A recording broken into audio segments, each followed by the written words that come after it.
Well, it lowers the body's vibration.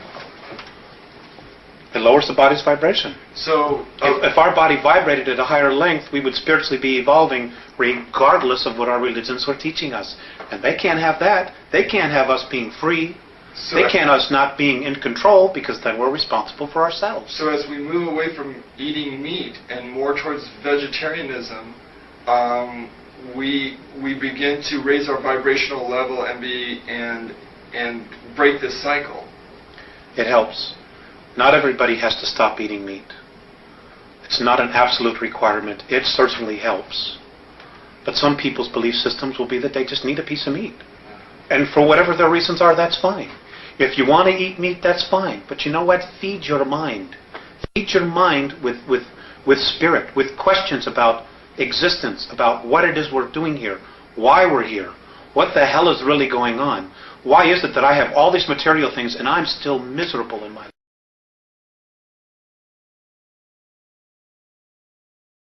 The love that you withhold is the pain that you carry. That's been the most memorable one, only because of what that particular statement entails. When we leave our physical form, and what many of the Catholicisms teach, you're judged by God. It just simply isn't true. We judge ourselves. And what I read in that statement is that when we cross over, we look at the places in our life where we withheld love, that we maybe didn't give enough. And we judge ourselves on that. So that's been the most profound one. Down this path where we totally will succumb our free will to become subservient. And I'm not here to offend anybody, but really think about it. Really think about, what we've done and what our history has been. We've been to this place so many times before, and we still haven't gotten it right. And we're still not going to get it right unless we do it as a race and just cut out all the crap. Period.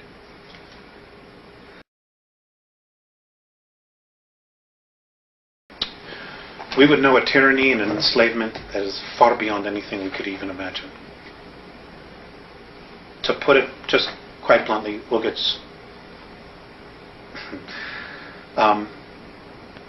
we'll never be free again.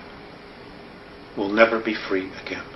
We will be stuck until we're rescued by an outside force. We ourselves will not be able to break free. That's the bottom line. And right now, we have an opportunity. There is a window of time for us to break free, to do it ourselves, to really make this incredible leap ourselves, so that we can have the benefit of taking responsibility for it. Now, in that passion that you talk with right there, that passion that we have, if we want to break free, should be manifested into the spirit of love? Yeah, love. That's the bottom line. It's brotherhood. It's knowing that, hey, we're a race. It doesn't matter the color of our skin. We are a race. And we're being messed with in a big way. We're being manipulated in an incredibly audacious way. They're just mocking how stupid we are, when we're really not stupid. But nobody will tell the truth. Nobody will come out and say, hey, none of this is right. We would have never meant to live this way. And they had no right to come down here and mess with us the way they've done that. And the real strength in us, in our own permanent evolvement as a race, will come from us standing up, taking a stand and saying, you know what? No way. We're not going to do this. We're not going to destroy ourselves for your enjoyment so you can feed off of us. You have no right to manipulate our governments, to create wars. None of this was right. And that's it. We need to stand up as a race, exercise our free will, and say, you know what? We don't want to live this way anymore. We want to create a real future where our kids will have an opportunity to be whatever they want, to live in an environment that's clean, that's free, where they can have water to drink, where they can go out and eat fruit, where they can play in the dirt without getting radioactively toxic. All of this stuff that we're doing to ourselves. So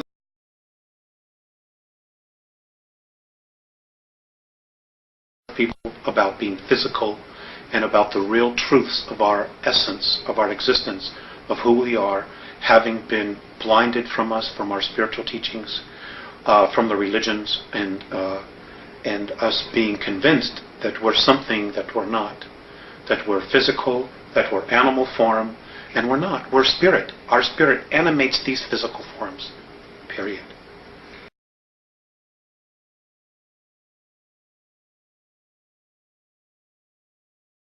So we should not worship anybody. Hell, no. Absolutely not. That's how we got into this mess in the first place. Right. Absolutely. If you want to worship somebody, worship the God within you. That's it. Worship no one else. And if you're going to have a tyrant in your life, let it be that part of you that's critical of you. Let that be your only tyrant. Don't give anybody else any power outside of your physical form to be a tyrant, to control you, or manipulate you in any way. Be yourself. Because if you are yourself, you're a part of God, and that part of you knows what to do. It knows the right way to live.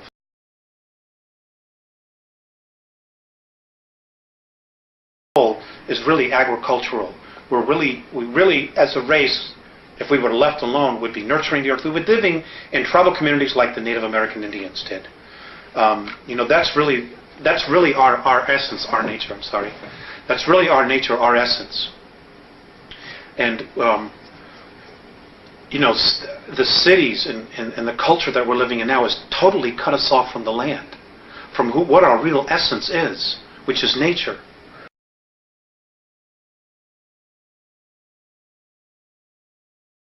And but we need to get clear of what's real and what isn't.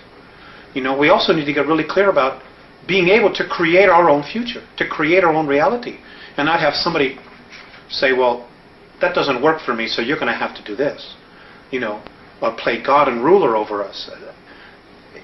Sense of responsibility is so important in all of this. It's with any sense of power, with any knowledge, comes responsibility. That's exactly right. And the divine plan is one of freedom, free expression. Free expression, free expression, free expression. It is not one where they want to implant us and they say, you are going to be a worker, you're going to be this, you're going to be that. Sorry, that's not what it's all about. And if anybody tries to force that stuff down your throat, fight it.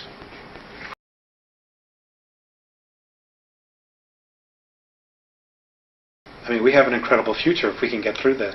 If 10% of the population of the planet can really get it together, it'll create what is called the 100th monkey syndrome.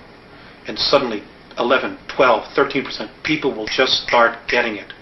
And it's going to take 10%. That's 500, 600 million people right now. And it starts on an individual basis. The government's not going to tell you. God, we could be in. They're going to play out the second coming. They're going to try to present a savior. They're going to project holographic images in space and say we're here to save you. They're going to do mock battle. I mean, they're going to screw with us big time. Sorry, I slipped out that word.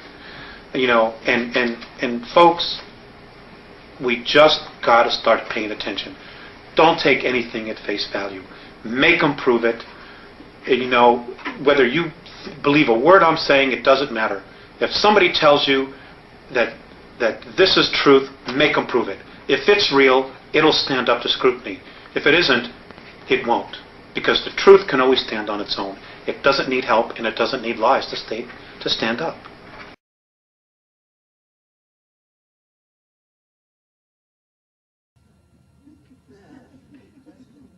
Why do you have to pay to live on a planet you were born on? That haunted me for many years, that statement.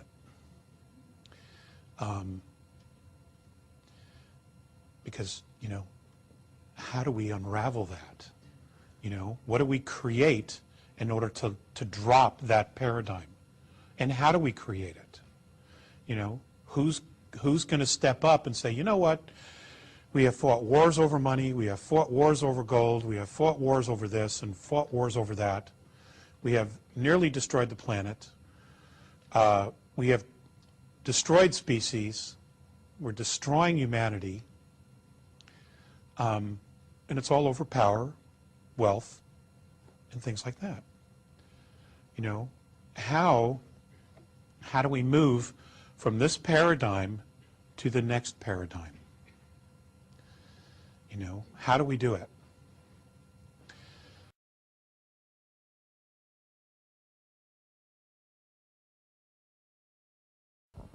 And basically everything's managed by the people. Everything is provided. Education, housing, everything that you would need to live is there.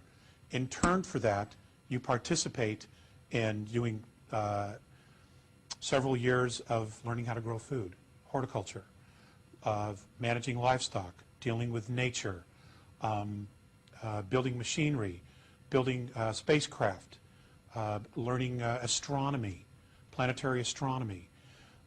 You would participate in all of those fields, and as you're participating, and you're not only getting an education, but you're also contributing, all of your needs are met. Everything is there, and each generation contributes, and it just works out perfectly. It's almost like a utopian society. Nobody has to pay for anything.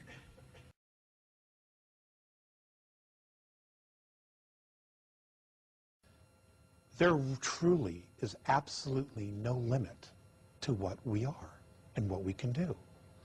The question no longer is, and I agree absolutely 100% with Paula on this, it isn't, are we alone? That question's done. The question is, what do we want? That's the question. Who do you want to be? It's not who you were, who do you want to be? What do you want? In what direction do you want to create? What do you want to create? Do we create it together, or do we stand as individuals? That's really where humanity is.